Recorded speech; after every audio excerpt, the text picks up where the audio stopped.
It's Friday, June 1st, 2007, and you're watching The Ointment. I'm Steve Tatham, and I'm already getting over my case of June gloom. Fridays on the little show, I take a look back at some of my favorite stories from this past week, so let's get right to it. Our top story is in science. Astronomers have discovered 28 new planets. 28 new planets. You know what that means, don't you?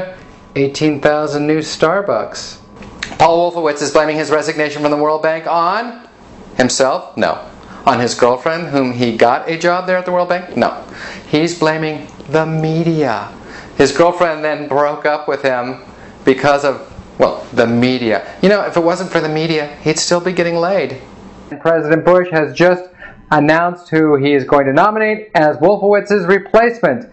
His name is Robert Zoellick. And as with most Bush appointees these days, he's scheduled in 18 months to step down in shame. Former Vice President Al Gore released a statement that said he's so tired of the media focusing on the trivial and on celebrity gossip, and they should be focusing on important things like the war in Iraq and on global warming. I couldn't agree more. But did you hear about Lindsay Lohan's DUI? A creationist museum has opened up in Kentucky this week, which has an exhibit featuring dinosaurs on Noah's Ark. Dinosaurs also in the Garden of Eden. The museum expects to receive 250,000 visitors this year, and here's what you'll hear from these visitors. I never heard of such a thing.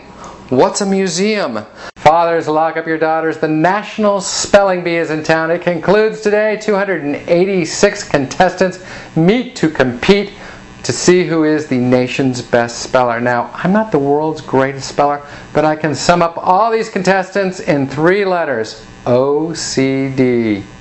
And finally, I wrap up each week with my news quiz question. Today's question is about President George W. Bush.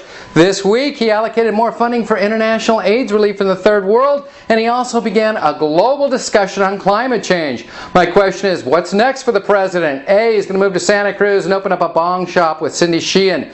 B, he's going to appoint Michael Moore to the Supreme Court. C, he's going to hop in a van and go from city to city following the tour of Barbra Streisand. Or D, he's going to begin to care about poor people. That's The Ointment for another week. Thanks for tuning in. I'm Steve Tatham, and that's news. Have a great weekend, everybody.